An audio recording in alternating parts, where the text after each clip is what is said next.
Buenos días, muy buenos días. Gracias por acompañarnos este martes 15 de marzo del 2022. Sigue avanzando el año y todavía no salimos de los problemas, de los derivados de la pandemia y de los nuevos, ahora derivados de la guerra. Hoy, como le habíamos prometido, vamos a realizar el segundo programa de la serie semanal que iniciamos ayer para conmemorar el 35 aniversario de su telediario 1+1. 35 años en el aire de manera ininterrumpida. Programa pionero en el teleperiodismo dominicano matutino. Acontecimiento que consideramos importante.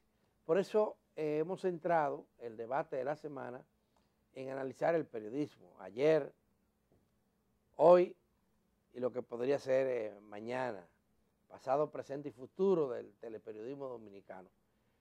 Esta vez vamos a contar con un panel interesantísimo de las personas que manejan diariamente, cotidianamente, minuto tras minuto, los acontecimientos que ocurren a nivel nacional.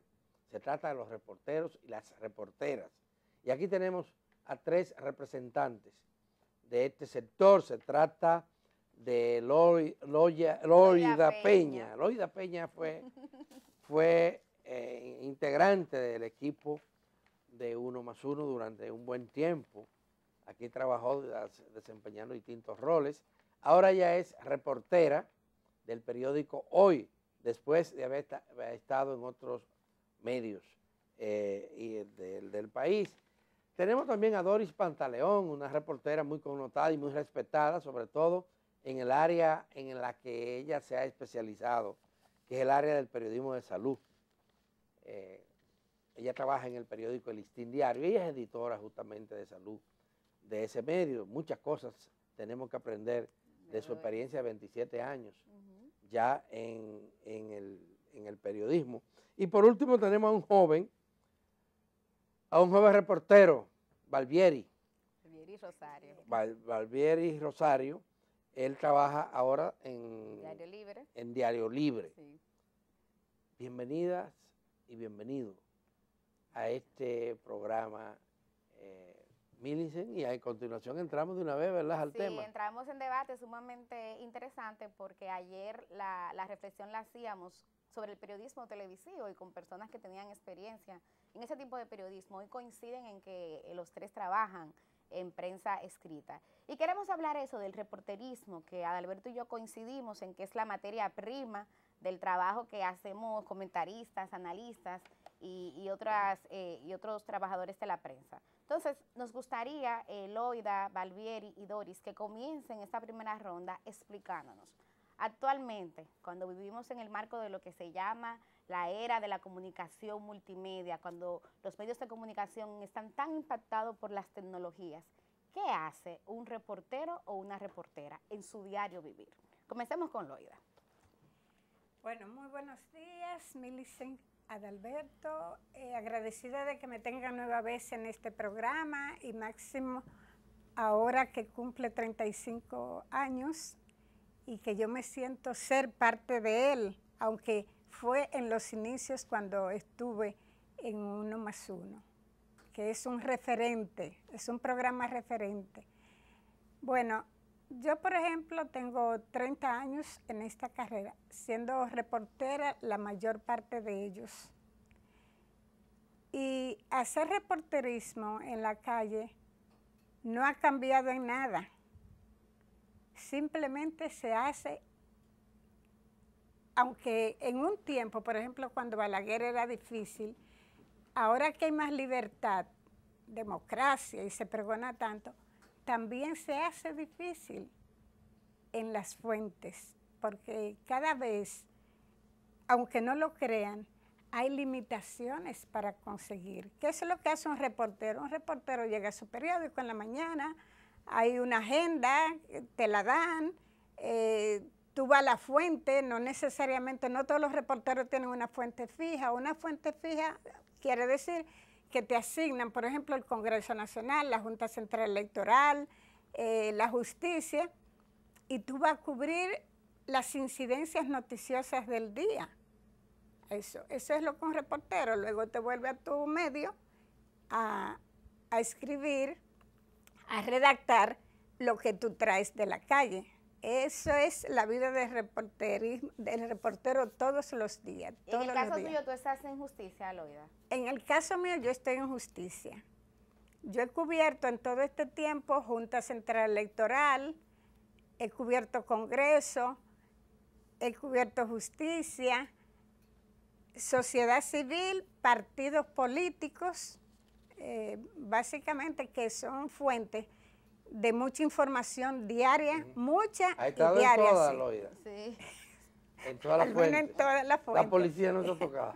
Bueno, me ha tocado así cuando tú tienes, porque llega un momento en que cuando tú llegas, por ejemplo, yo de los 3, lógico, soy la más, es más, de los reporteros que están en la calle, no, yo soy la Mateo también. Sí, pero la de más tiempo, en realidad. Sí, así es. Soy yo, Lilian quiere sonar más joven que yo.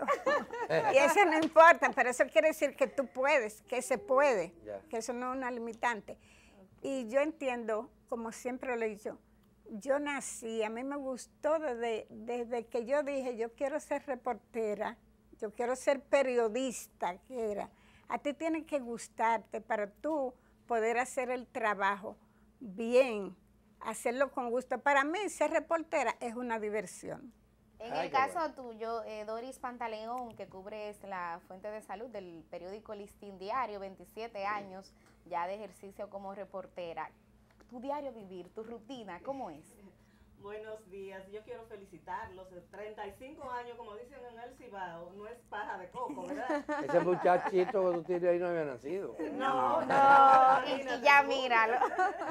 Pues sí, 35 años, la verdad, y como dice Loida, un referente. Yo los felicito en esta nueva etapa. Millicent entró luego, ya Alberto tiene muchísimo. ¿Tú estás desde cuándo, Alberto? Mucho, ya yo estoy como reportera. Ay, preguntando. Yo llegué a los 6 meses. A los 4 meses, a los 4 meses. Es que él se ha tirado los 35 enteros casi. Yo me lo imaginaba, sí. Entonces yo lo felicito. Llegué como reportero, ¿eh? Como reportero, sí, no, yo sé, yo recuerdo los reportes de ustedes, Ana Mitila, tuyo, todo ese grupo, que yo lo seguía. Y claro, son referentes para uno que entró quizá un poquito después. Pues yo empecé en el periódico El Caribe, todavía sin salir de la universidad, y recordemos esa escuela, el periódico El Caribe, y que en ese entonces Loida era correctora. Le pasábamos nuestras notas a Loida para que la revisara.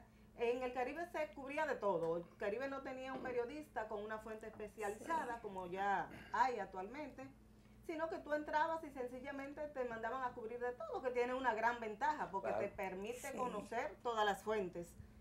Un día tú cubrías economía, una entrevista a un empresario, por ejemplo, pero al otro día te mandaban a salud, te mandaban al Congreso, o sea, te daba una visión general de lo que es el periodismo, y qué bueno para empezar, porque te permite... contacto con la fuente. El contacto te permite. Múltiples fuentes. Exactamente. Luego pasé al periódico El Siglo, que ya no existe.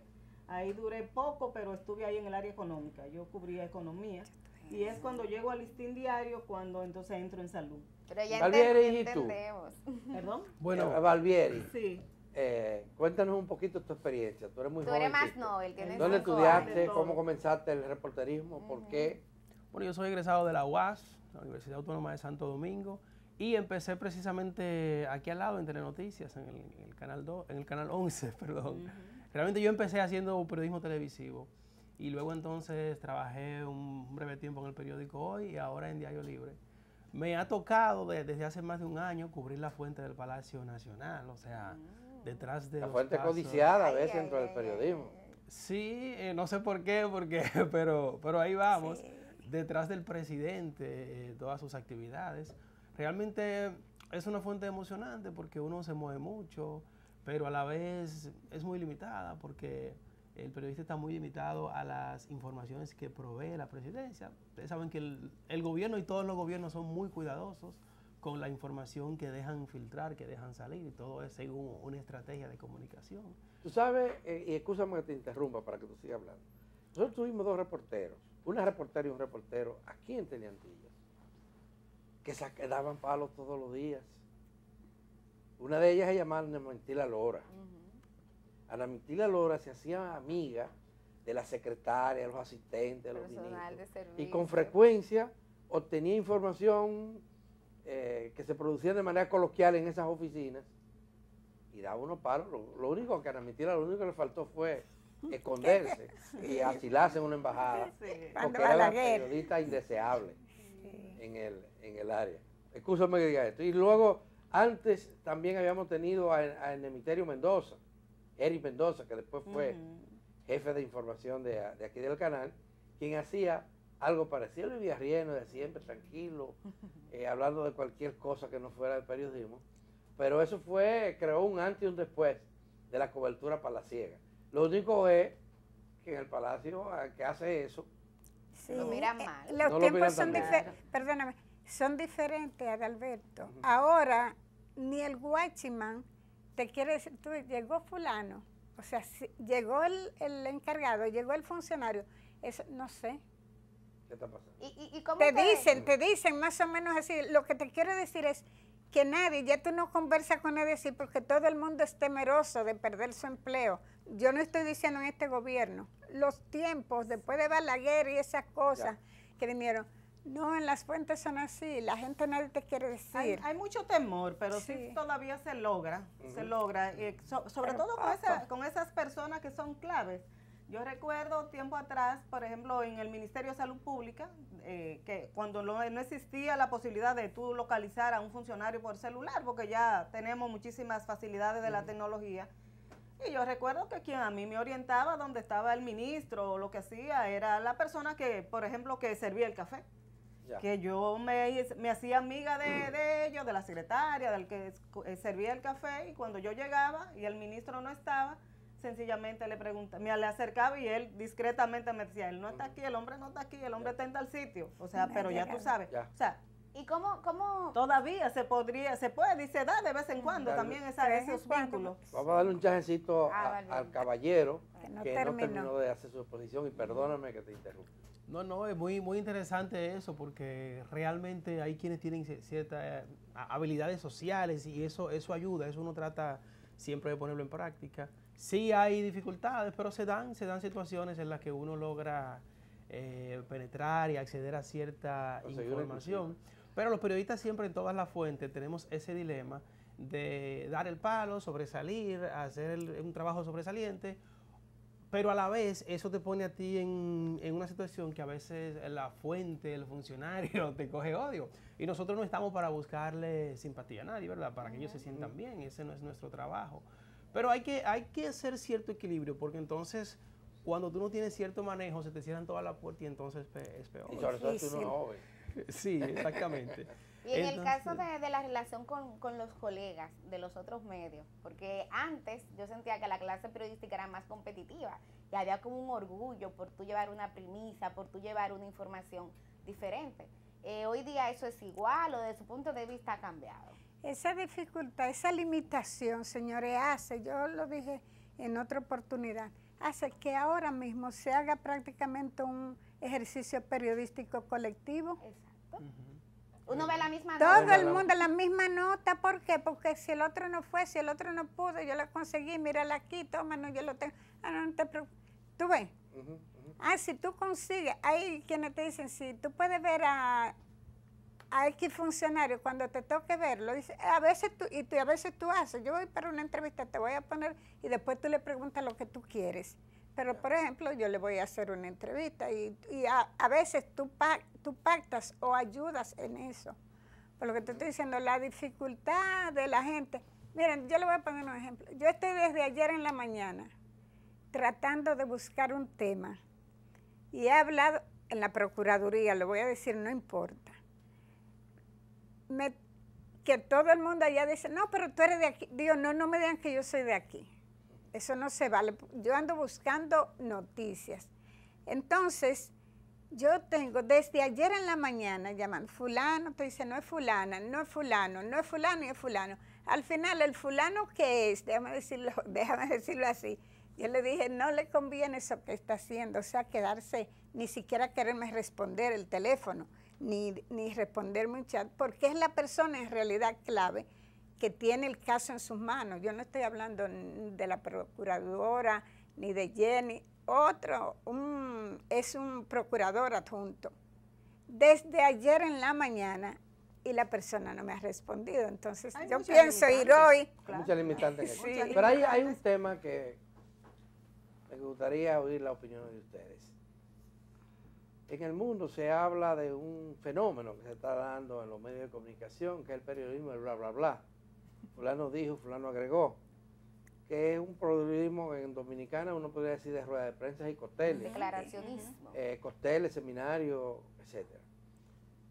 Los reporteros andan más, esta es una crítica que yo quiero que ustedes digan si tienen razón o no, fundamentos o no, detrás del declaracionismo, buscando el funcionario, haciendo... Ayer yo lo vi muy claro en una actividad en la que estuve, que fue la puesta en circulación del último estudio que ha hecho ADESA, la Alianza por el Derecho a la Salud. Óigame, los reporteros no respetaron que se inicie un acto formal, porque su misión principal era esperar que llegara el ministro de Salud Pública para entrevistarlo. Y algunos de ellos, sobre todo los de televisión, obviaron el acto y se centraron en esto. Y eso interrumpía todo. Cuando tú tienes la posibilidad de tener una noticia inédita. Claro, una investigación. El hecho. ¿Cuál es el Sí, hecho? sí. El hecho es el estudio, Claro. el hecho no es... Claro. El resultado. ¿Qué ustedes? Pero uno lo ve en todo eso, en todas partes. Es más, yo he visto que en los tribunales se pasan horas y horas debatiendo y al final tú le estás preguntando Eso mismo. a lo mismo, A los a los abogados interesados, parte a los interesada. imputados, Eso es lo sí. que ¿Qué pasa, piensan ustedes eso es lo de que eso? pasa, Adalberto, cuando no hay una agenda propia de un periodista. O sea, cuando simplemente, como dice Loida, Agenda se propia, llega, dijiste. exactamente, se llega al medio, el medio te pasa una agenda o te manda, tú te vas tradicionalmente a tu fuente a ver lo que aparece. En nuestro caso, por ejemplo, en materia de salud, nosotros hemos tratado de una agenda propia. O sea, en el periódico difícilmente a mí me tracen una pauta de hoy. Yo tengo mis propios temas y respeto los temas de los demás. No te digo que el día a día, como dice Loida, que si tengo que contribuir una actividad como la de ustedes, por ejemplo, un compañero, una compañera que no va, ustedes tienen un documento, tienen el estudio que es abierto a todo el público, yo se lo comparto porque no es nada que yo he buscado mío. Pero yo respeto, trato de trazar mi agenda del día a día, qué buscar, a quién entrevistar, por qué área enfocarme. Y cualquier compañero que yo le pida o que me tenga su agenda propia en mi fuente y me diga, Doy, si tú ves al ministro de Salud, hazme el favor y pregúntamele si yo no lo puedo ver tal tema. Yo le respeto su tema, puede ser interesante, pero si no es mi tema y es él que está enfocando ese tema, pues sencillamente yo le respeto. Yo pienso que el reportero, el periodista, que quiero separar un poquito entre reportero y redactor, es la misma persona, pero es indiscutible que en el periodismo hay dos tipos de periodistas, que uno que es reportero periodista, o sea, que te busca, es un buscador de noticias, acucioso, pero quizás no te redacta la historia tan bien como deberías redactarla. Pero hay una combinación de periodistas y creo que somos... Y eso se da, Loida, o hay obstáculos para que los periodistas, las periodistas puedan tener agendas propias, o sea, temas de su interés. Para investigarlo, para tratar. Disculpa, Adalberto, quizás me expresé mal, no hay interés particular mío. No, este interés público, pero porque todos los periodistas tenemos área de interés. No. Y temas que nos atraen más que y no estamos hablando de intereses de lucro ni nada de eso, no, interés colectivo. No se da porque es lo mismo. Yo no sé si es por el tiempo, por la experiencia, como dice Doy, pero es también mi caso. A mí me pueden poner quizás, decirme un día, hazte un trabajo de tal cosa. Sí, claro. Pero de hecho confían en ti. Tú ves por la experiencia, que aunque no haya audiencia, que aunque no haya, uno siempre busca, uno siempre anda detrás de algo, qué hay de nuevo, qué hay que está, y que como vino la operación FM, ahora todo el mundo se olvidó de Odebrecht, pero Odebrecht está pendiente. Por ejemplo, yo te pongo, está pendiente, tiene 3 días FM, yo me voy a ir a buscar por otro, que está sobre el tapete, ¿verdad? El tema. Entonces, eso hace, como ellos dicen, no es que te ponen, él es reportero, porque los periódicos tienen una agenda, que generalmente hay que cubrir el día a día, porque hay agenda, actividades diarias diferentes. Y no se pueden obviar los temas del día. No, que no se puede. ¿Cómo se combinan? Aquí también quiero escuchar la opinión de Valvieri, que aunque es el más joven, yo puedo dar fe y testimonio de que es un periodista muy crítico y también muy acucioso, porque me tocó trabajar con él. O sea, ¿cómo combinar esa agenda del día a día sin caer en ese declaracionismo que mencionaba Alberto y al mismo tiempo cumplir la agenda propia? O sea, ¿qué implica eso del punto de vista laboral para un periodista, un reportero en este caso, Valvieri? Yo creo que el problema es que los medios, las personas que te pasan la agenda, generalmente están más enfocadas en el cumplimiento de su agenda. Entonces, el hecho de que tú propongas una agenda a veces lo que hace que te sobrecarga de entonces más trabajo y te ocupa demasiado tiempo. Yo creo que lo que deberíamos hacer los periodistas con nuestros coordinadores es discutir una agenda. Negociar una agenda. Negociar una agenda, y esa es algo que se da muy poco, y es que el periodista sostenga una reunión temprano, antes de salir a la calle con sus jefes, con sus redactores, y debatir qué es lo que se va a hacer. Eso no sucede, lo que te pasan es un papel, y bueno, te explican también, haz esto, lo otro, y si tú propones algo, lo que hace es que te cargan doble. Pero con ese tema del declaracionismo, usted hablaba, por ejemplo, de la experiencia con televisión. Los periodistas de televisión también tienen demasiada presión de conseguir cortes. Tú sabes que así es que uno le llama, consigue un corte. Cuando tú tienes un corte, tú tienes noticia. Tú puedes tener en televisión, y esa es una crítica que hay que hacerle, o sea, a los coordinadores de los noticiarios. Tú puedes tener la noticia, el boom más grande, con toda la prueba, una fuente, y te dicen, ¿tú tienes un corte de eso? No, pues no hay noticia. Tú necesitas buscar a alguien que hable de eso. Más un complicado. corte es cuando aparece una gente frente una persona hablando frente a la cámara. Alguien que avale lo que se está pronunciando. Exactamente. Entonces, en el caso de periódicos, sí te permiten hacer el trabajo como fuente, una fuente, y no tiene que revelarla necesariamente. Pero eso está desacreditado, ese método. Si una fuente me dijo, hoy en día lo que se requiere el periodismo de calidad es que tú busques una fuente confiable, y si es confiable, sí, evidente. Claro. Que no haya duda, porque amparado en esto de la fuente confiable, hay periodistas, sobre todo veteranos, no aquí sino en el mundo entero, que se han inventado los acontecimientos. Es para decir lo que ellos quieren decir, claro, y atribuírselo a otro. Pero la verdad hay que seguirlo usando porque, o sea, es necesario, porque muchas veces tú tienes una información que tú sabes que es cierta y que el público necesita saberla. Es una información útil, importante para la sociedad, pero es una persona que no quiere y no puede muchas veces por su posición dar la cara. El problema es que la mala práctica de muchos colegas han desacreditado el tema de la fuente. Y lamentablemente se está dando muy de moda lo de la fuente, porque aquí hay muchas personas que ocupan posiciones y que tienen incluso papel de papel clave, ¿verdad? Y no quieren enfrentarse, decir las cosas, o sea, quieren a veces usar al periodista y que sea el periodista quien enfoque el tema, y ellos te dan, se suministran, pero no quieren salir. Y a veces engañan a uno también. Hay muchas fuentes que te dicen, mira, esto es un secreto. No, es que usan a uno. Yo creo que la experiencia que tiene Loida y que tengo yo no ha servido de mucho, porque ya tú sabes distinguir los intereses de cada quien. ¿Quién te quiere usar? Quizá cuando se está más joven, uno es más, bueno, me lo dijo fulano, eso es así, pero quizás tú no sabes la trayectoria de esa persona. Y el tema, estamos hablando de fuentes ahí, y la contratación de fuentes. Hoy día. La contratación de fuentes, cómo confrontar la fuente. Porque la rueda de prensa puede ser un medio importante para darte una versión sobre un acontecimiento, pero no existe una sola versión. Hay otras versiones sobre, y en la búsqueda de la verdad, que es el ejercicio cotidiano que ustedes tienen que hacer, ¿cómo confrontarlo? Yo les propongo que dejemos esa pregunta en el aire, que vayamos a nuestra primera pausa, Adalberto, y cuando regresemos, entonces, la respuesta de ustedes. Muy bien.